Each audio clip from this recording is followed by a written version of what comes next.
Okay guys, today we're working on these two big 9 barks. These were started from cuttings, believe it or not. Genuinely, they were this size when I took them as cuttings, and they've been in this pot along with a goat willow that I really didn't want to grow, but I've left them for a good 12 months in order to grow enough roots to be able to do the work that we're going to be doing today. So I'm going to separate them out of this pot, have a look at the roots, and get these potted up, ready to grow on as bonsai.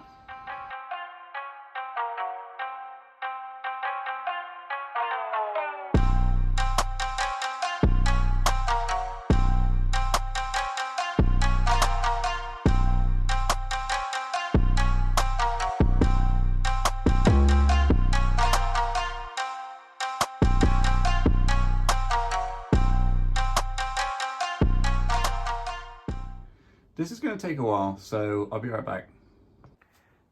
So yeah, about 25 minutes later, I've got the 3 separated. So we've got our long, you could say literati style, but in reality, what I'm using this for is air layers for these cool bends at the top, and then maybe I'll make a tree out of this one day.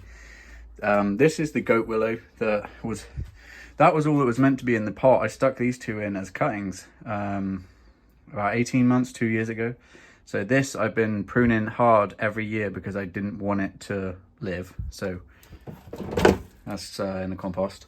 And look at this. Just so you know, I'm not fibbing. There's the end of the cutting, and look at this amount of root. Why is it that we spend so much money on good bonsai soil when you can just stick it in compost, and within 2 years you've got fairly nice tree with really nice root system that you quite literally just stuck in a pot and forgot about. It's craziness. So I'm going to get these things bare rooted, so I can correct anything and try and bring that the bottom of the cutting up, and then I'll be right back with you. 6.5 hours later. So bare rooted, then we've got the air layer donor type tree. I don't think I'm going to go crazy with this. I've done no root pruning. I've literally just bare rooted it. Currently being used as a bit of a broom to get the cobwebs off the top. Yeah, so I think I'm just going to chop a little bit off the bottom and then pot this up into a net pot so that it can gain some more vigor, and then we'll pop an air layer on the top in a minute. Then this second one I'm really impressed with. It's a bit of a mess at the minute, but that's a really healthy root system. I'm really happy with that. So here is the bottom of the cutting. I am going to shorten this up. I would like the root base to be quite flat and ideally a lot higher up than that, but best I can do for now is just to take it off about halfway, something like that.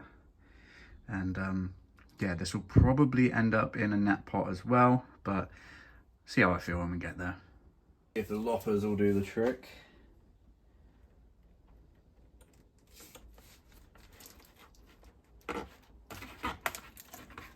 Oh, that was crunchy.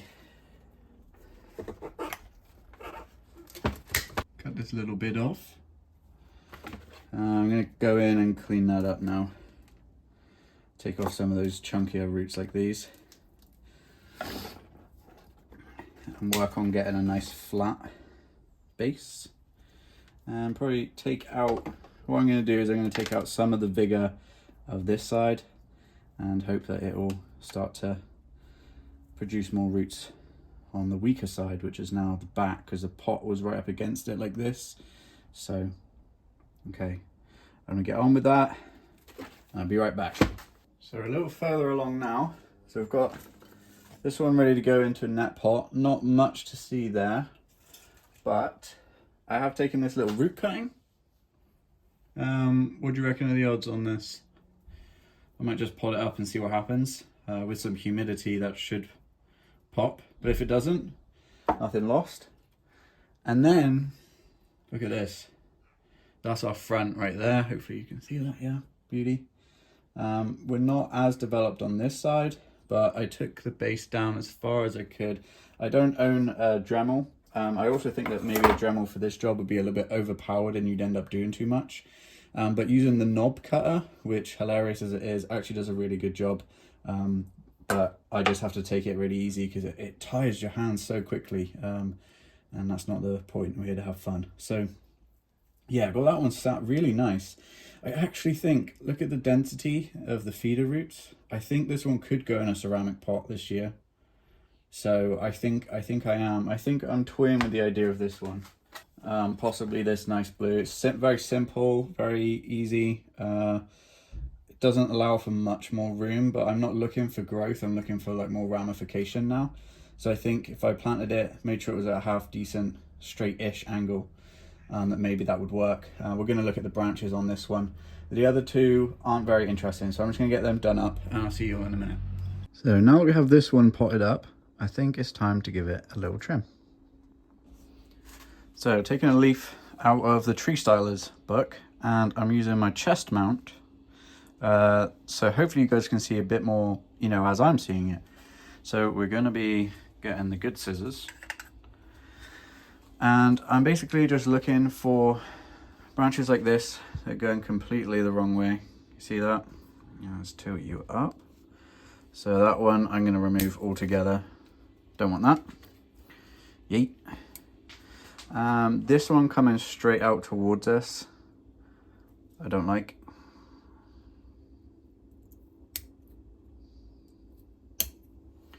Get rid of that one completely. This one that is, can you see what I'm doing? This one that comes off this bottom, I like it, but it goes way too far, so we're going to cut it back to there. Hopefully it back buds. Moving back around, this one kind of a bit weird, don't like that. Where are we looking next? I'm going to keep that one for now. Hopefully it will gain some vigor throughout the year.